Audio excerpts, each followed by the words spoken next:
Hello and welcome. If you're just joining us now, we are live at Uhuru Gardens in Nairobi, here in Langata constituency. Here we are just talking about the day which is May Day, May the 1st, Labor Day or Workers' Day.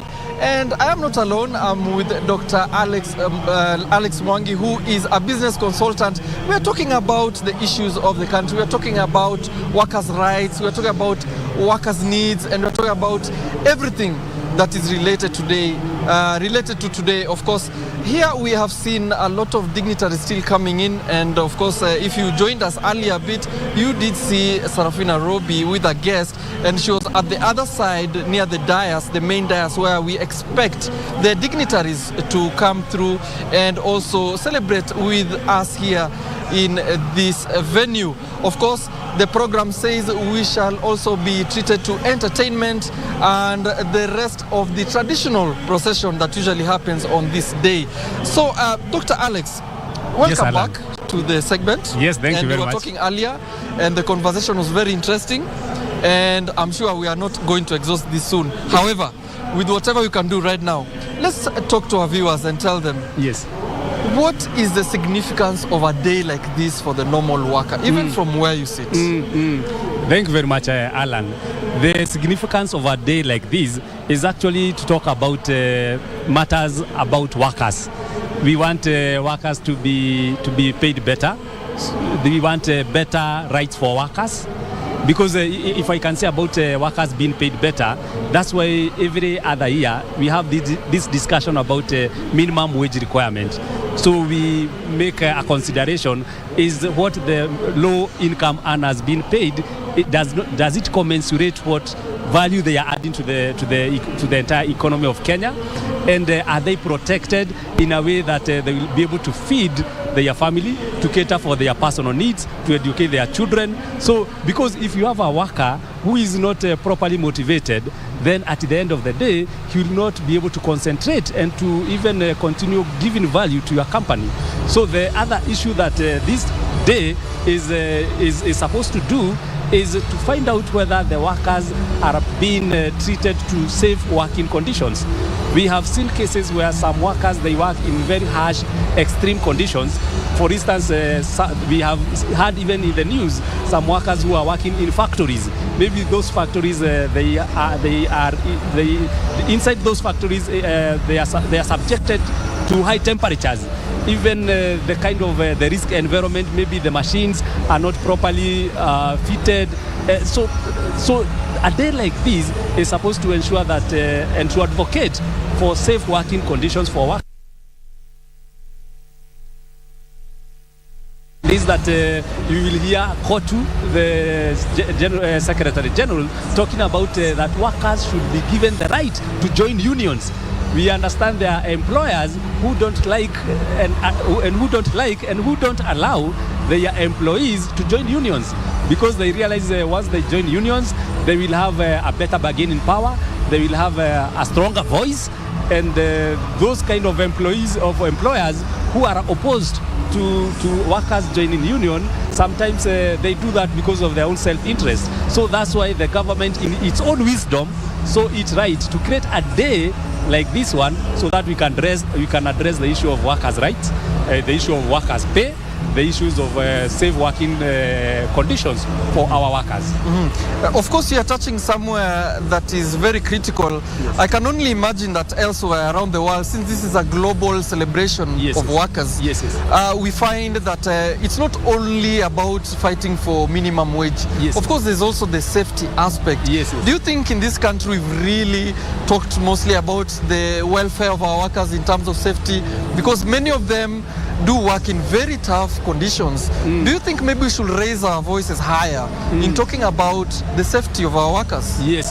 That's for sure. The safety of our workers needs to be addressed, because if a worker is at risk of even losing his life, then he may not be motivated to offer value to the company.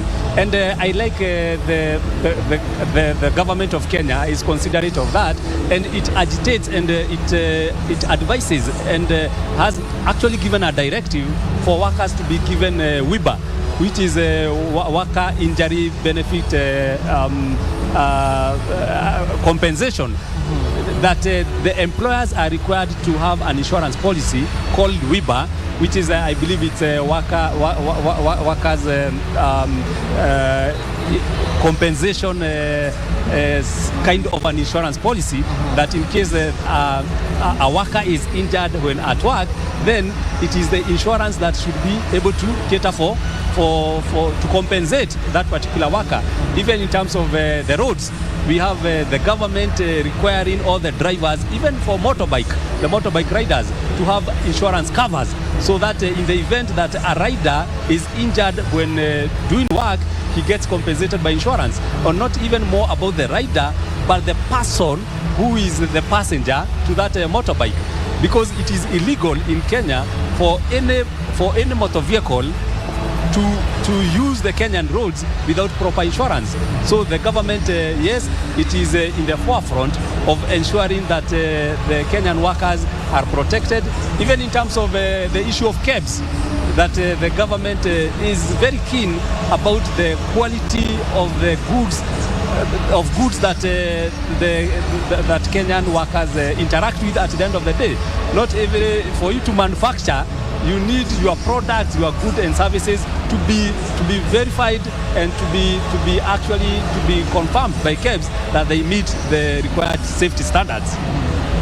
And of course, that is a very interesting topic to tackle, because I mean, when it comes to safety, yes, there has to be kind of recourse. Yes. What are some of those, points of recourse for the normal worker if they're injured? Yes. Or maybe they have an issue at work? Yes. That they can follow through, yes, to get justice. Of course, I'm aware about there's a tax court as well. There's a tax court, where the economics court, you can go and claim your business financial issues there. Yes. But what about the workers? Yes. Where is the point of recourse, and how often can they interrogate this recourse? Yes, for sure. It is very unfortunate that the low-income earners, the ones who are not unionized, they don't have so much of a recourse apart from using the normal judiciary system, the court system.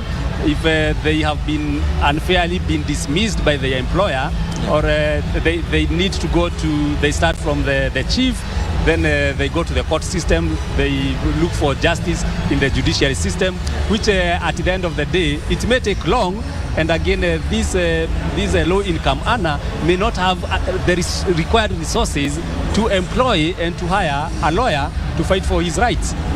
But in regards to the unionized workers, the ones who are under KOTU, probably like a teacher who is covered by NAT, the Kenya National Union of Teachers, or the one that is covered by KUPPET, those ones, they have the advantage that because they have those people that they have appointed as the union leaders to fight for their rights. So in case one of them is, you remember, for instance, the case of Will Kimani, the lawyer who, when he was coming from court, that lawyer, the umbrella body for lawyers came up, they pick up the case. Eventually, after maybe having a court case had run for 10 years, the culprits and the people who had actually performed that act of killing, they were apprehended, and they were justice at the end of the day. Well,